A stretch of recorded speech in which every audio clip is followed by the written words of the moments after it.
बघा, या भारताचा मूळ निवासी आणि रहिवासी जर कोण असेल ना, तो आदिवासी बांधव आहे.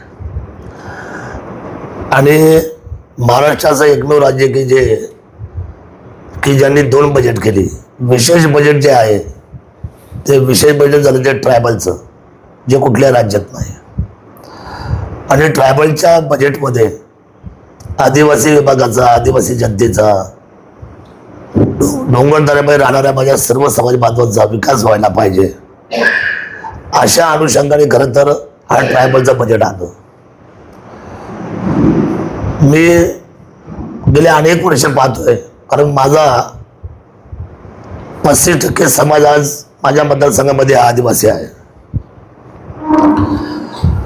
आणि आमच्याकडे घोडेगाव प्रकल्प म्हणून आहे.